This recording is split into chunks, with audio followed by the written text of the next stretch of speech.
So, Nick, there's a lot to talk about today. The first question, and I'm going to throw it to you because you are on the front lines of evangelism around the country. Are we seeing a revival? That is the question that keeps popping up every time we see a mass baptism, we see big events like what you've held. People are asking that question right now. I think that the question and the conversations that have started over this year, that really started with Asbury. Um, I guess I would answer it and take a step back and say, how awesome is it that we're having the conversation, right? Like, how awesome is it that people are asking? How awesome is it that there are things happening that are hard to explain, and we're having to distinguish, is this a work of man or a work of God? Like, I'm just thankful to be in a time in history where that's something people are talking about, right? So wherever people land on this issue, I think it's a gift, right? Now, I will say, I think that revival is an interesting thing. I think there's moments of revival. One of my mentors says that the Christian life should be continual revival. Like, there should be a continual longing and hunger and reawakening to the things of God. Like, that should just be the normal Christian life. And so is it that what's happening now should be just normal Christianity? Maybe. I do think that there is a increase of spiritual activity right now. I think a lot of it, you could easily call it revival. I wouldn't argue with you. A lot of it, I would say, man, there's just spiritual hunger. There's stirring. People are fed up. I think people are fed up with the status quo. And I'm thankful that many people are turning to Jesus. Yeah, no, I love that. And I think that's so true and a really measured response to it because I don't know, I'd love for you to react to this. And this is just something that's been going through my mind looking at Ephesians 6, the spiritual battle that is going on. Obviously, this is something that's been in scripture, forever. It's something that we know is ongoing and happening. And yet we're complaining, a lot of us, about the culture, and rightfully so, what's happening in the culture, how chaotic it is. But it's so interesting to watch these moments that feel like God is really moving at the same time that chaos is sort of kicking up. And it just reminds me of Ephesians 6. And it makes me really wonder, are we going to see more of this kind of revival-like, these revival-like events as we watch that chaos maybe intensify? So I'd love to just get your thoughts on that. It's an interesting perspective, I think. Yeah, I think I think people are turning to different things for hope. And I think you're right. There is chaos. There is uncertainty. There is horrible things happening, right? Whether it's human trafficking or political arguments or families being torn apart over views on vaccination. And a lot of people think propaganda or think conspiracy or think some invisible hand funding very corrupt things, right? And I think you can get worked up about whatever you want.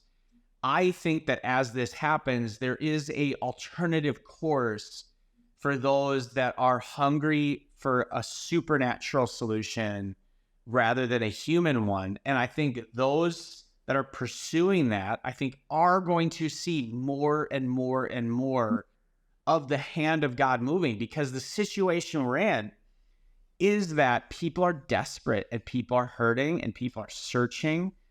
And I think either Jesus is real or he's not. And I think that those that are preaching the good news, those that are crying out for God, those that are praying and fasting, I think, again, is it revival? Is it just masses of people coming to Jesus? Is it masses of people being baptized? I think these things will become more and more frequent. Simultaneously, there will continue to be more chaos. So it's like, which news source am I listening to? Am I letting my heart be stirred up by fear and anger and division? Or am I believing, like, man, what a great time? And this is what I like to say is, there's never been a better time to be in the light business than today. So it's just like, if you got a light, shine it, get it out from under the bushel. It's time to go.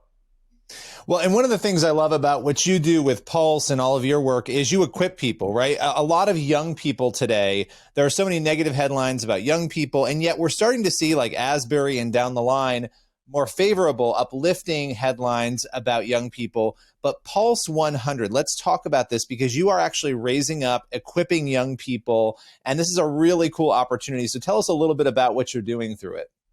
Yeah, so Pulse 100 is something that started a few years ago. We're just about to start our third year of it. It is it's a training program for young evangelists, and so we're looking for those.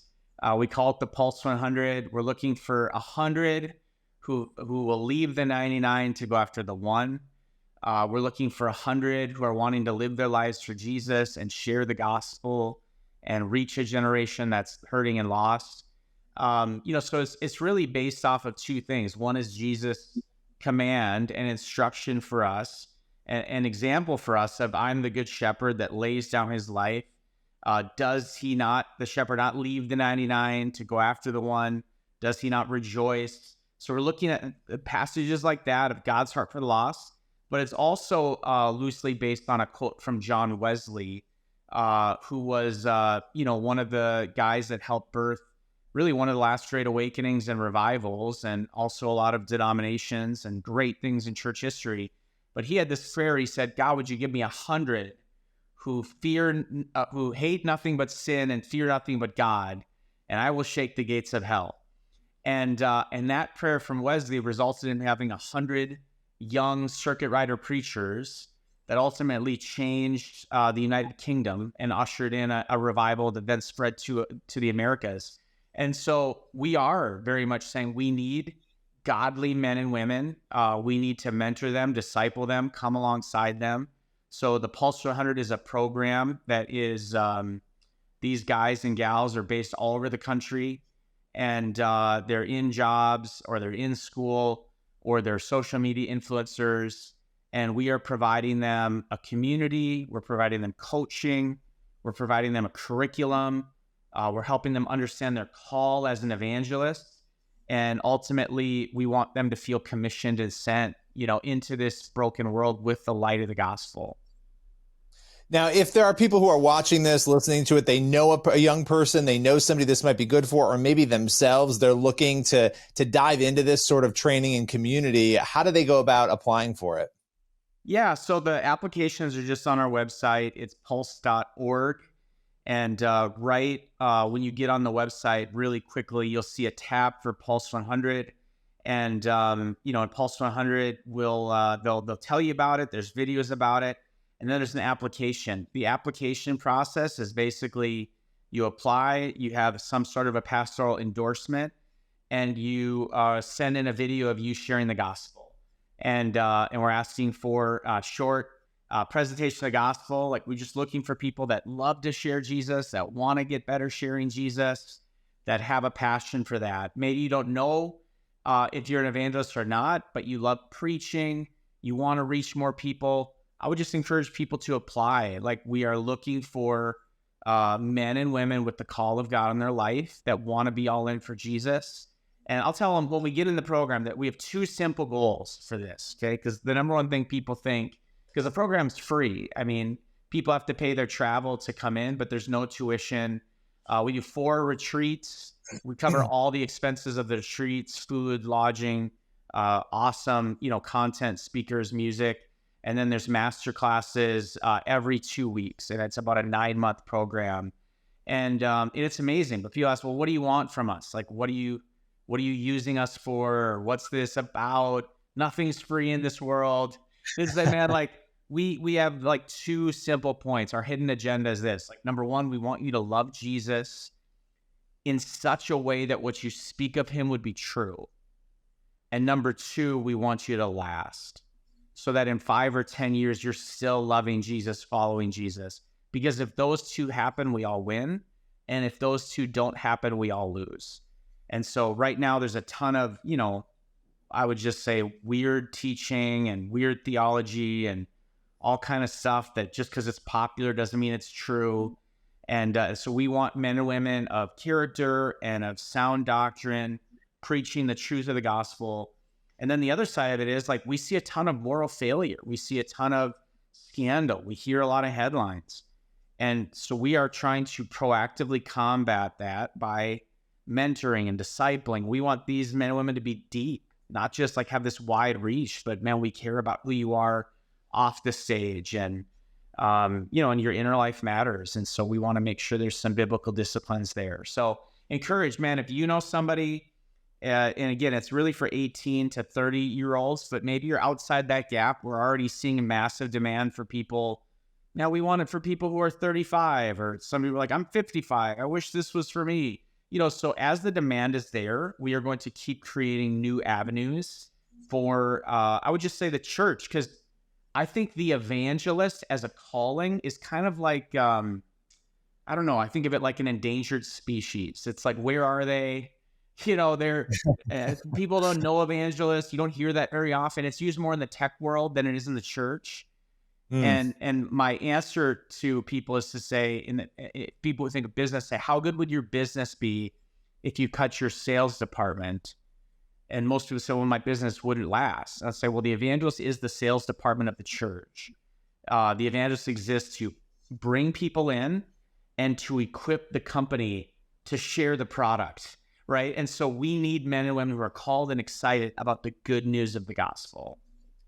Yeah, and what you're talking about here is you're equipping, and I think it's interesting. We were talking about revival before. This seems to me to be the key to revival, right? Is equipping young people, equipping everyone, but equipping young people to be able to not just say I'm a Christian, but to go out and actually not only be a Christian and live it out, but to inspire others through evangelism to do the same. And so you said this is the third year, obviously, that you're doing this. You've got 2 other years behind you. What sort of fruits have you seen so far come out of the first 2 rounds of this? Yeah, I mean, it's been just anybody who's come to these retreats, and we'll invite people to come in as a guest, pastors or leaders, or, let's just be honest. Most of us, when we think of young people, the majority of people are pretty discouraged. All you see is headlines. All you see is, dwindling numbers of young people in your church or ministry. Like, that's the majority of people's experience. Not everybody, but that's the majority. At these cohorts, when you're talking to these young men and women, you are so filled with the hope of God that these young men and women love Jesus, are sharing the gospel, are willing to give their lives for this. They are so incredible. I mean, and you could talk about like impact. I mean, there's, 10 to 15 million followers that they represent, the 180 that have been through it. They're sharing Jesus every day with 10 to 15 million people. But then on top of that, like, they're leading awesome movements in churches. A lot of them have planned outreach events in their communities. One of them has started a Bible study at at the company he's working with, and has become a FCA volunteer. Like, it's not all. One of these guys is a rocket scientist. One of them was on Wall Street. One of them's an Olympic weightlifter. One of them was the number 2 pick in the WNBA draft. Like, these are like not all, they're not all your youth pastor profile. These are, Black, Asian, Latino, Baptist to Reformed Presbyterian to fire-breathing Pentecostal, and coming together to say, man, we just want to reach our generation. So it has been so thrilling and encouraging. We just baptized somebody. I'm in our office in downtown Minneapolis, and we just baptized somebody 2 weeks ago that our young evangelist shared with. And this was a guy that never been to church. He's like a DJ and a serial entrepreneur, has been in and out of jail, in and out of rehab. 4 of our young evangelists meet him, talk to him. He comes in my office, sitting right here, gives his life to Jesus a month ago. 2 weeks ago, gets baptized. So it's just like, we're just seeing the good news of the gospel take root in people's lives and go forward from there. And that's what the gospel does. Yeah, well, I love it. And it's incredible that you're out there equipping and training and rising up the next generation. Nick, as always, appreciate your time. Thanks so much, Billy.